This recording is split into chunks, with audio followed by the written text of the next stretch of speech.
দুইটা আমলের কথা বললে কি বিরক্ত হবেন? এই আমলগুলি আপনাদের জানতে হবে। অনেক আমল আছে, যেমন আমার জাকের ভাইরও এখানে আছে। এই যে জাকের ভাই আমার সামনে বসছে। আমরা ওলি আল্লাহ মানি, আল্লাহর ওলিদেরকে অন্তর থেকে ভালোবাসি।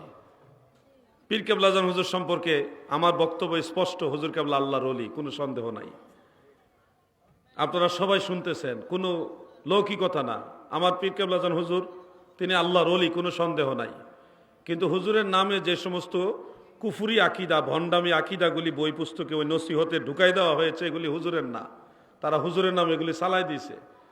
তুমি দুই নাম্বারই করবা, তোমার নামে করো, তোমার বাপ দাদার নামে করো, তুমি আমার পীরের নামে কেন করো?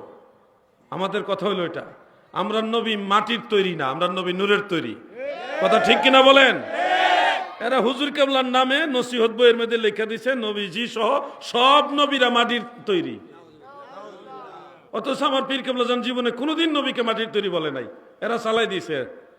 আমার নবীজি নাকি নিরক্ষর। নাউজুবিল্লাহ বলেন। নিরক্ষর মানে হলো অক্ষর জ্ঞানহীন, অক্ষর চিনে না, আলিফ বা তাসা চিনে না, ক খ গ ঘ অক্ষরে চিনে না, ওই লোকেরা বলা হয় নিরক্ষর। আল্লাহর হাবিব রাহমাতুল লিল আলামিন নবী নাকি নিরক্ষর, এই কথা চালাই দিয়েছে হুজুরের নামে তারা। আমরা এগুলি সংশোধন করার জন্য বলছি। আমরা কিন্তু দরবারের বিরুদ্ধে না, ক্লিয়ার করে বলতেছি। আমরা কিন্তু খাজাবার বিরুদ্ধে না।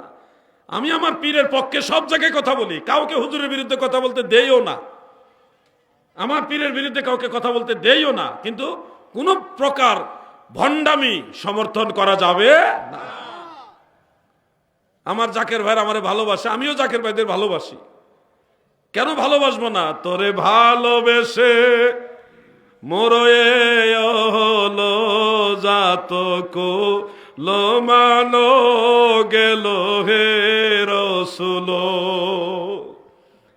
আগে জানতাম যদি তোরে ভালোবেসে দুঃখে যাবে আমার সুখের জীবন ভেসে। আল্লাহর ওলিদেরকে ভালোবাসবেন, কিন্তু কোনো মাজারের সেজদা দিবেন না, এটা মনে রাখবেন। আল্লাহর ওলির মাজার জিয়ারত করবেন, আদবের সাথে বসবেন, ইসালে সওয়াব করবেন, ফাতিহা শরীফ পড়বেন, মাজারের কাছে গিয়ে ওনার উসিলা দিয়ে আল্লাহর কাছে চাইবেন। দেওয়ার মালিক আল্লাহ, আল্লাহর ওলি হইল উসিলা। কথা ঠিক কিনা ভাই? কোনো মাজারের সেজদা দেওয়া যাবে না। আপনি জান ইমামে রব্বানী দরবার শরীফে যুগের সর্বশ্রেষ্ঠ আলেম আওলাদের রাসূল আল্লামা সৈয়দ আবেদ শাহ আল মাদানী, যার নাম শুনলেই সবাই স্তব্ধ হয়ে যায়, মারহাবা বলেন। উনি নিজের ইচ্ছাই বাংলাদেশে আসেনি। আবেদ শাহ আল মাদানী ছিলেন মদিনার বাসিন্দা। আল মাদানী মদিনার বাসিন্দা। সেখান থেকে আল্লাহর রাসূল সাল্লাল্লাহু আলাইহি ওয়াসাল্লাম স্বপ্নে যুগে বলেছে, হে আবেদ শাহ, তোমাকে আমি আল মাদানী, তোমাকে আমি আদেশ দিলাম তুমি ভারতবর্ষে যাও, সেখানে গিয়ে আমি রাসূলের দাওয়াত পৌঁছায় দাও। সুবহানাল্লাহ বলেন। সেই মদিনার বাসিন্দা আওলাদের রাসূল আল মাদানী আবেদ শাহ রহমাতুল্লাহ আলাইহি চলে আসলেন ভারতবর্ষে।